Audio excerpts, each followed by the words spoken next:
Still from my northerly location, more mailbag. Remember, these are questions and comments you leave on my channel that I attempt to answer. So diving in, this one is in response to a mailbag I did about MX1 being cool, MX1 connections and T-Series cookbook and the Roland A80 at the beginning of December this year, so December 2019.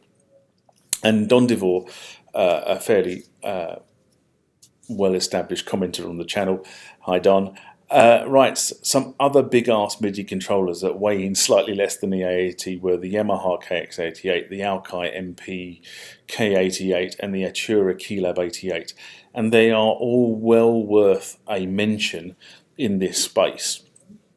However, I have to be honest and say I kind of class the Yamaha A80 and the A90, which were a few years apart, in a different, and the KX88 in a different class to the Akai and the Atura.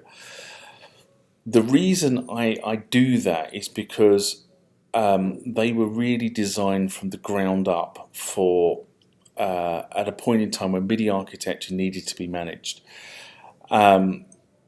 The KX88 was the first of these sort of serious MIDI controllers, if you like, and I think it came out sort of around 1984, 1985. And it's funny enough, I was watching a video the other night, a Toto video, where they're playing on the rooftops of a Los Angeles apartment block, and the guy was using a DX7 and a KX88. So, you know, just a complete aside, I might add, but it does give you a sort of time print there.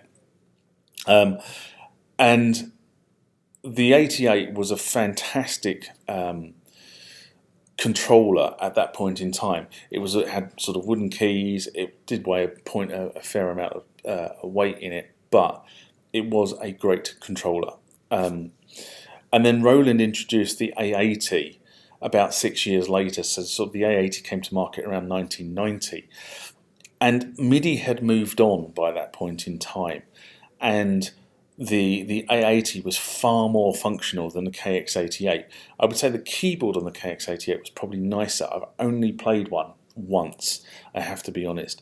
Whereas my A80 I have in the studio and I use all the time because it is so easy to sort of cross-patch. You've got those 4 MIDI outs on the back of it. It makes it quite an easy keyboard to use as a master 88 key keyboard.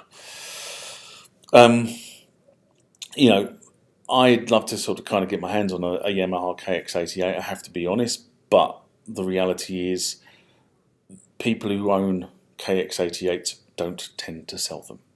I've seen very, very few KX88s actually go to market in the last few years, and those that have commanded quite a good premium if they were in good condition. So the other two keyboards have come along. They are worthy 88 key keyboards.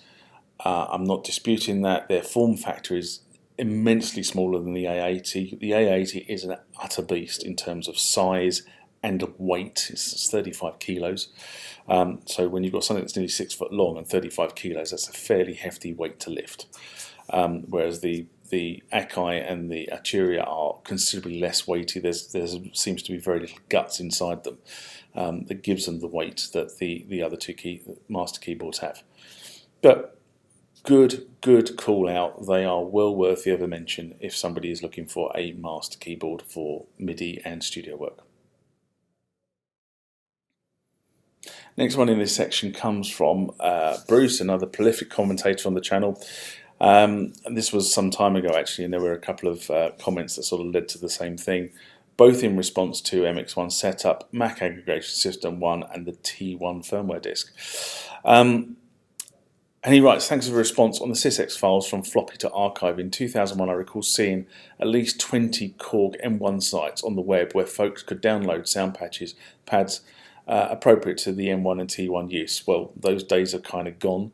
There are still some sites around where you can do that. Now it's a search for someone who can talk about our procedures on legacy tech, PC Windows environments to support the SYSEX files procedure.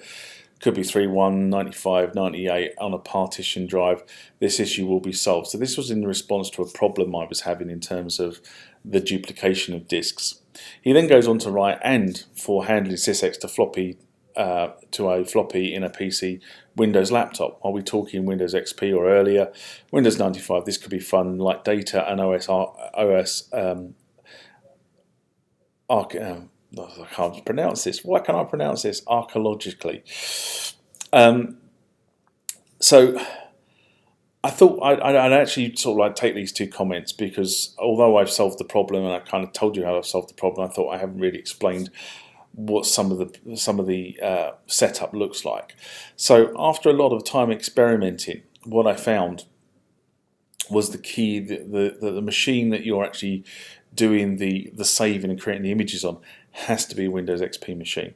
I've tried it with Windows 95 and I tried it with Windows 7, and both those operating systems presented problems, so it has to be a Windows XP machine. You can't use a virtual PC, so you can't spin up a virtual PC, which sort of like Bruce is alluding to there, with like a partition drive.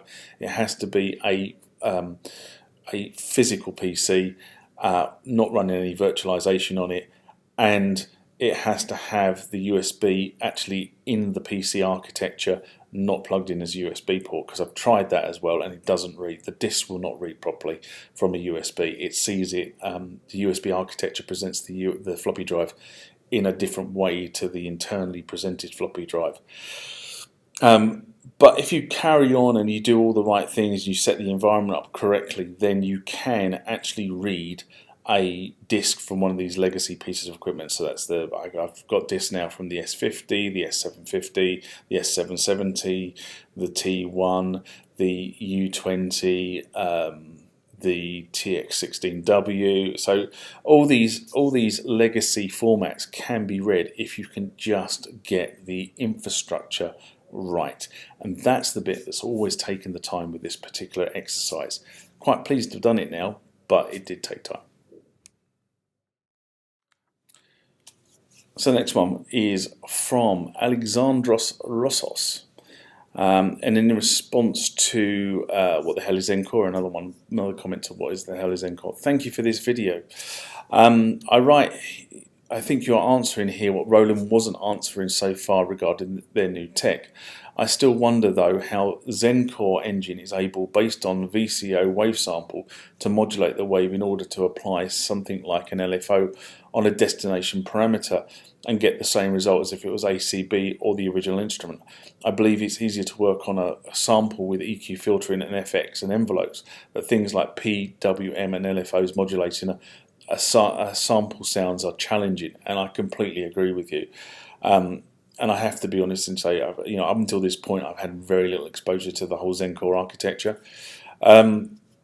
The fact is, the XM sounds are very good, and it doesn't need to take 20 minutes to explain ZEN-Core, as you did very well. Then Roland might thought it wouldn't be the best marketing focus as an explanation while launching their new products, and I agree. They've done very little to actually explain the ZEN-Core architecture, and I stand by what I've said. Nobody so far has come back and said my explanation of the ZEN-Core architecture is incorrect. And I will stand to be corrected if I've got it wrong, but everything I've read so far has pointed to what I've already pointed out on the channel.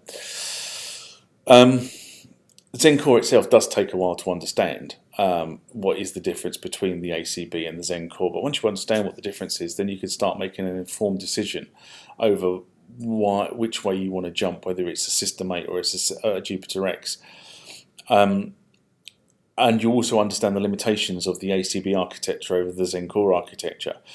Some might argue you get the same results. So if you're just there purely for the tone, to get the experience and be able to go and play that tone, then the Jupiter X might be a better route for you.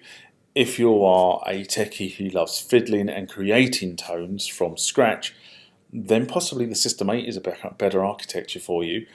Yes, it is limited, but you can control the way the sound is generated from core all the way through to production. So it really becomes a question of where on the scale are you in terms of your use of the particular synthesizer. One leads you one way, another will lead you a different way. Hope that sort of answers that. And the last one for this section of Mailbag, from Pascal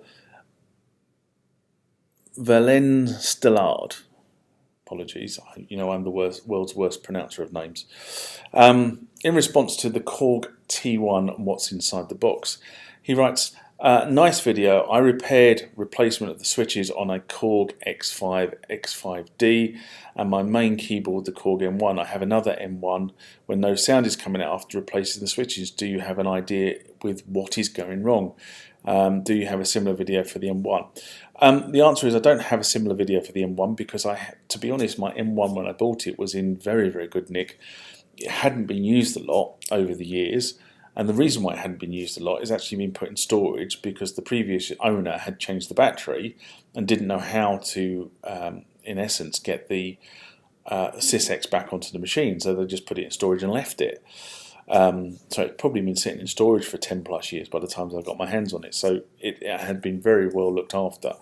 And I found I actually had to do very little maintenance to bring it up to rude health. So apologies, I do not have an M1 video of me having to repair an M1. If someone wants to donate an M1 to me, I will be quite happy to take it apart and repair it in the same way I did the T1, but I'm not going to go out and buy another M1 just to do a video on it. So it's donations only on that one, I'm afraid. Anyway, I'm going to make a couple of sort of key assumptions here. I'm going to make the assumption that before you started repairing the switches, that the thing worked and did generate sound. And that is a very key assumption to what I'm going to say now. Because if that was the case, then it probably would indicate that something you've done in the repairing the switches has caused the issue. So the two areas I probably would concentrate on here are, number one, I would look at all the boards where you've replaced the switches and make sure you haven't got a dry joint and you haven't done something like lift a copper track. So you might have to, in certain circumstances, just visually inspect the solder joints. If you think there's something with a bit of a dry joint, just get a very hot soldering iron, some flux, put the flux over it and just reflow the solder just to make sure that joint is solid. That would be the first place I would look at. The second thing is I suspect that when you did the work you had to unplug the various boards from the machine to get the boards out to allow you to actually desolder and then solder in new tack switches, etc. Now, when you take the connectors apart, sometimes if you don't do that correctly, and it is a very careful process, you try to lift the connector out in a very, very linear manner. You don't want to be doing sort of this wobbly motion to get a connector out, because all that does is bends the pins at the end of the connectors. And that's quite difficult to do. Now, there are tools on the market and they're not very expensive, and if you are intending to do more of this stuff, it might be worthwhile going and getting one of some of these tools where you have particularly stubborn connectors, and it allows you to put the tool on the board and just grip the connector and just gently pulls the connector back in a straight line. But it could be that when you've disconnected the connectors, you've bent a pin. So what I would also look at is very carefully around the connectors, have you actually bent a pin? And do you see like a pin sort of like dragging out from underneath it or something like that? Because if you've done that, then you need to go and straighten the pin, and you need to be really, really careful when straightening pins, because if you put too much force on a pin, the likelihood is you're going to snap it, and then you've got to take the whole socket off and put a brand new socket on. Not the easiest thing in the world to do. Perfectly doable by the amateur, but it just is a pain. So that would be where I would start with this, to make sure that you haven't put something back in the wrong place, everything's gone back. The other thing I strongly recommend anybody before they take his keyboard to pieces is get your mobile phone out, get your digital camera out and take pictures of where everything sits before you start buggering around with it, because when you're trying to put something back together and you don't know where everything sits, that's where you can start having problems. Hope that this helps you undertake the troubleshooting to solve your problem. If you liked the content of the video you've just seen, please give it a thumbs up. It just helps the YouTube algorithm with its selection process. If you want to leave a comment, please feel free to do that as well. Down below somewhere should be the ability to do that. I do try to respond to all the comments that are raised on the channel. Sometimes it takes me a few weeks because of what I'm doing, and I'm getting more and more comments and questions raised on the channel, so it just takes sometimes a little bit of time to do a bit of research. If you want to be notified when I put more rants, mailbags, and videos about this sort of legacy tech and even modern tech on the channel, hit the subscribe button, hit that bell icon, and you'll be notified by YouTube when stuff happens. I try to publish at least 2 times a week, sometimes more, sometimes less. Until next time, bye-bye.